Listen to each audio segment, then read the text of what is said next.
Salut les amis, ici The Prof d'Ortie. Aujourd'hui un tuto consacré à la salade d'hiver. Je vous laisse découvrir ça. Ça se passe dans la serre, il fait beau, il fait chaud, on en profite. Allez, je vous laisse découvrir la vidéo.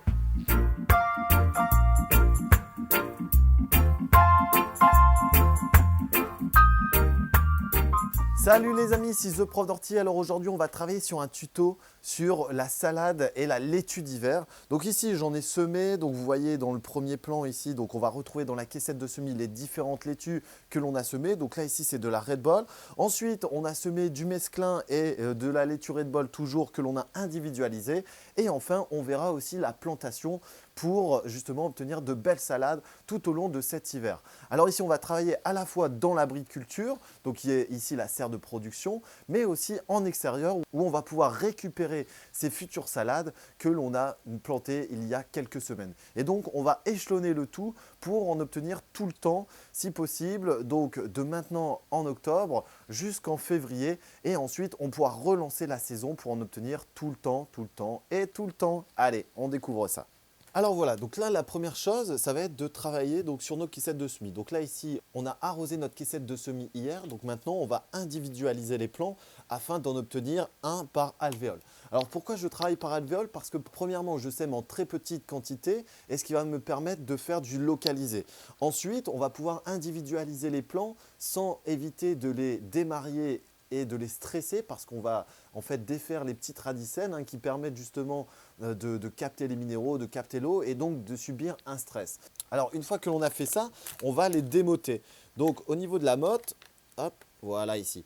Donc celle-ci, ça sera mon exemple. On a les racines qui sont en dessous avec les différents radicelles et poils absorbants et on va pouvoir la planter telle qu'elle. Donc là, idéalement, on aurait pu la laisser encore un petit peu dans son alvéole ou alors la planter en extérieur et ensuite l'arroser pour éviter donc ce fameux stress de plantation. Au niveau de la culture de cette salade ou de cette laitue, ce n'est pas bien compliqué. Donc, on va faire un semis à la volée. Donc, le semis à la volée, on prépare sa caissette de semis, comme je vais faire juste après. On va répandre ces semences au travers de la caissette de semis en essayant de ne pas trop en mettre à un endroit, de ne pas trop en mettre à un autre endroit. On va essayer d'homogénéiser sa planche de culture et ici, donc, sa caissette de semis. Alors, je vais commencer par préparer ça et ensuite, on verra au niveau de la plantation puisqu'il me reste de la place entre les tomates, puisqu'il me reste de la place dans ma serre. J'ai choisi cette laitue à couper Red Ball, donc ici, c'est des semences que j'ai dû acheter. Cependant, donc, vous pouvez en laisser quelques-unes monter en graines. Alors cette année, ça a été un peu délicat puisqu'il a fait très très chaud et donc la chaleur a fait rapidement monter les laitues en graines, en mise à fleur. Donc c'est ça un peu la problématique, c'est qu'ils n'ont pas assez grandi. Et du coup, le fait qu'ils n'ont pas assez grandi, ça ne m'intéresse pas parce qu'elles auront des caractéristiques un peu différentes. Alors, ce n'est pas forcément sur cette année, mais je préfère conserver donc mes plus belles laitues pour les laisser monter en fleurs. Alors ici, je vais avoir besoin donc d'une caissette de semis. Je vais prendre le tamis qui est juste derrière. Voilà, on va avoir besoin donc de substrat. Après, vous connaissez la procédure. Donc, on va mettre les éléments grossiers dans le fond. On va tamiser ensuite pour mettre tout au-dessus. Et entre deux, on va prendre le substrat que l'on va mettre au fur et à mesure de sa caissette de semis. Ensuite, on va laisser une petite collerette de 0,5 cm qui permettra pour les arrosages de conserver l'eau dans notre terrine de semis. Alors ici, c'est de la terrine plastifiée. Cependant, il existe tout un tas de terrines de semis ou de caissettes de semis. Après, vous pouvez prendre des pots, vous pouvez prendre autre chose. Là, ici, l'avantage, c'est que je vais pouvoir la recouvrir et faire une petite serre à l'intérieur puisque les températures diminuent, mais qu'il nous faut une température de levée qui soit quand même supérieure à 10 degrés, et ce qui est le cas en ce moment. Donc là, on va remplir en substrat. On va en même temps l'émietter. Voilà. On va essayer de répartir de manière homogène l'intégralité du substrat sur sa caissette. Ça, c'est important aussi. D'une part pour les arrosages, mais aussi pour avoir, encore une fois, des semis qui soient homogènes. Donc là, maintenant, une fois que j'ai fait ça, je vais pouvoir passer à la couche tamisée. Donc, je passe mon tamis. Donc, ça, c'est un tamis artisanal. Donc, j'ai mis tout simplement une grille en inox en dessous et ça va filtrer les plus grosses particules. Donc, pour avoir une granulométrie qui soit assez basse. Et ça, on va faire ça sur quasiment 0,3 à 0,5 cm. Donc là, ici, pareil, on essaye d'homogénéiser le tout. Hop. Et là, on va tasser légèrement. Alors, j'avais fait une batte, mais je ne sais pas où je l'ai bise. Donc, ici, ça fera l'affaire.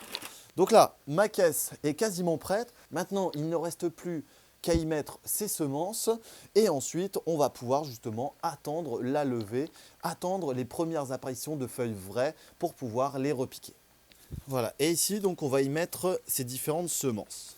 Voilà, un geste, on commence d'un côté et on revient de l'autre. Voilà. J'en ai pas besoin de plus, j'en referai d'ici 2 semaines. Ça, je vais les ranger. Et maintenant, donc, on va venir remettre de l'élément tamisé par-dessus. Voilà, on vient reborner légèrement. Hop, voilà, pas trop. Et là, ici, donc notre caissette est bonne. On va maintenant l'arroser, on va mettre une étiquette et le tour est joué.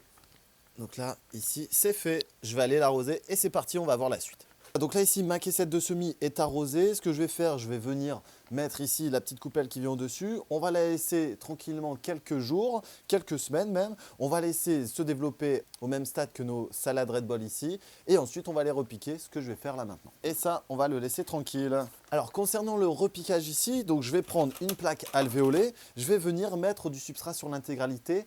Je vais venir arroser et ensuite, je vais démariller, entre guillemets. Je vais repiquer les plantes de cette salade à l'intérieur pour pouvoir donc les planter d'ici 1 à 2 semaines. On y met le substrat, on vient l'émietter en même temps et on va essayer encore une fois d'être homogène. Et je termine donc par les dernières alvéoles. Voilà, on vient tasser légèrement, pas trop, suffisamment, c'est ça un petit peu la difficulté. Donc là ici j'ai à peu près 80 alvéoles, donc ça fait 80 pieds. Bon là ici j'en ai pas semé autant, mais voilà, j'aurai de quoi consommer pendant l'hiver. Donc là ici, ma caissette est quasiment prête. Je vais aller l'arroser et ensuite, on va pouvoir commencer le repiquage et on va zoomer sur cette zone-là. Donc là ici, je vais commencer du haut à gauche parce que je suis droitier. Je vais avancer ligne par ligne et je vais voir ici, je vais peut-être en mettre une sur deux afin justement d'éviter qu'il y ait un étiolement qui puisse se créer. Bon, ici, j'ai pas trop peur là-dessus. Donc là, on vient prélever sa plantule. On vient démoter également. Donc là, on voit bien la partie racinaire. Et ici, donc, on va la borner sans la mettre trop profonde. On va laisser le collet dépasser. Hop, et on va faire ça donc sur l'intégralité de sa planche. Donc, on a des beaux pieds ici. Vous voyez, donc je les mets en quinconce, 1 sur 2. Hop, et donc là, d'ici une bonne semaine, si on a des températures favorables, on va avoir quelque chose d'assez sympa. Quelque chose d'intéressant pour la fameuse dernière opération qui est la plantation directe pleine terre sous serre. Et on va les mettre donc en quinconce comme je vous le disais, donc 1 sur 2 pour éviter donc l'étiolement qui est un agrandissement anormal des entrenœuds. C'est-à-dire on va avoir des plantes qui vont chercher la lumière et elles vont se concurrencer l'une et l'autre. Et donc ça, c'est pas intéressant ici. Voilà, donc je vais continuer ma caissette de semis intégrale. Voilà, donc on a des beaux pieds, plein de racines, ça c'est chouette. En plus il fait beau, donc ça va être vraiment top pour eux. Donc là pour l'enracinement, en fait, ces pieds de salade ont besoin d'une température de fond qui soit assez importante. Ensuite d'un ensoleillement qui va permettre de stimuler la rhizogénèse, donc l'apparition de nouvelles racines. Et ensuite forcément de lumière, de température, d'eau. Enfin, tous les éléments nécessaires au développement d'un végétal. Je vais en avoir suffisamment pour donner à tous les amis, donc ça c'est chouette. Comme ça, on va pouvoir éviter d'en avoir trop par ici et de faire un partage. Alors au niveau du substrat, donc on essaye de prendre un substrat assez léger, si possible un substrat assez léger, pas trop fibreux non plus. Donc là ici, j'ai pris celui-là que j'ai mélangé avec du compost que j'ai préparé au préalable. Alors vous allez pouvoir aussi, c'est essayer sur de la couche chaude, c'est assez sympa. Donc c'est-à-dire on prépare une sorte de compostage rapide à base de tonte de gazon et de paille et on va donc le mettre directement dans la serre et en fait ça va générer de la chaleur par décomposition et ensuite vous allez pouvoir grâce à ça avoir un enracinement qui est plus important, qui est plus rapide et aussi des salades qui vont être plus vite à maturité.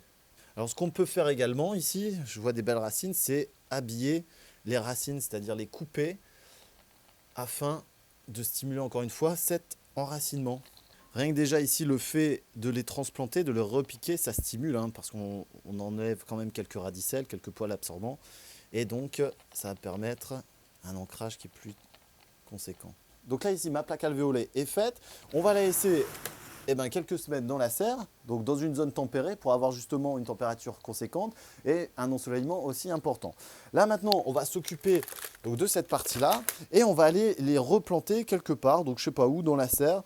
Donc là, au niveau de la plantation, on va laisser quasiment 25 à 30 cm entre chaque plant et 25 à 30 cm pareil, interlignes, donc c'est-à-dire on va avoir des lignes de 30 cm et des plants en quinconce mises à 30 cm également. Alors voilà, donc là ici on est dans la serre, donc ce qu'on va faire pour référence, je prends mon transplantoir et donc on va en mettre une tous les 30, donc là il y en aurait une par ici, voilà. Ensuite on en aurait une à 30 cm en plus, hop, et puis là on va les mettre en quinconce, donc elles viendraient par ici, une sur deux, voilà. Donc là je vais m'occuper de planter ça et ensuite on viendra les arroser, donc là elles sont assez jolies, voilà, donc là on a des plants bien enracinés et on va commencer donc par les mettre. Donc là, je ne sais pas si vous voyez bien, mais on est sur un paillage de tilleul qui est assez extraordinaire et donc qui va me permettre de conserver l'humidité dans ma serre. L'humidité donc au niveau de mon substrat. Attention à ne pas enfuir justement cette matière à l'intérieur qui pourrait être justement pas bénéfique. Voilà, et on va faire ça donc sur l'intégralité de sa zone. Donc là, je vais vous montrer pour le quinconce et je vais continuer donc à planter en laissant. Donc là, je vais la mettre ici parce que si je la mets contre le mur, elle ne se développera pas. Hop. Donc pourquoi on plante assez dense? Pour en fait à la fois éviter les adventices, donc ces fameuses entre guillemets mauvaises herbes qui se développent bien plus rapidement que nos plants. Ça c'est la première chose, mais aussi donc pour limiter donc les pertes en arrosage. Bon, bien qu'ici on est sur une période favorable sur le non-arrosage, ça c'est intéressant. Et c'est pas le but non plus. Voilà, donc j'ai terminé cette première partie, je vais continuer l'intégralité de la zone et ensuite donc on verra le développement d'ici quelques semaines. Alors voilà, donc d'ici quelques semaines, ça va donner quelque chose comme ça. Donc on a des salades qui se développent on a des laitues qui se développent très très bien. Alors ici, je peux remarquer qu'il y a des foyers de pucerons. Voilà, donc ça permet en même temps de voir la chose. Donc ce que je vais faire, je vais jouer un petit peu avec ma cloche. Hop, ici, on va le mettre là et on va échelonner. Comme ça, on pourra avoir une récolte qui sera un peu plus resserrée, mais à la fois échelonnée donc entre mes différentes laitues. Donc au niveau de la plantation, ici, on a toujours laissé 30 à 35 cm sur ce cas-là. Et ensuite, on les a espacés interrants. Attention, il y a peut-être quelques risques de parasites. Là, je vois sur un peu plus haut, on a des laitues qui ont été attaquées au topin. Donc on a des tomates on a des salades qui ont flétri, donc attention justement sur l'arrière-saison au niveau de la production où les parasites font des ravages. Voilà les amis, c'était The Prof d'Ortie, donc pour le petit tuto sur la laitue justement au jardin au mois d'octobre, novembre et décembre et janvier. Donc on verra l'évolution par la suite, j'hésiterai pas. Vous allez pouvoir reproduire la même chose avec d'autres variétés donc tout au long de l'année pour avoir justement vos salades à la maison dans le jardin. Donc là ici avec les périodes de froid on va privilégier la chicorée. Cependant si vous avez une serre et un abri qui peut maintenir une température assez suffisante, vous pouvez partir sur quasiment toutes sortes de salades et laitues. Je vous souhaite d'autres très bons visionnages, vous allez pouvoir découvrir d'autres vidéos au travers de la chaîne, donc notamment sur les tomates, sur les aubergines, les piments, les poivrons et j'en passe, ou alors justement sur l'entretien mois par mois de votre jardin. N'hésitez pas à partager et à vous abonner. Merci beaucoup, à très bientôt les amis.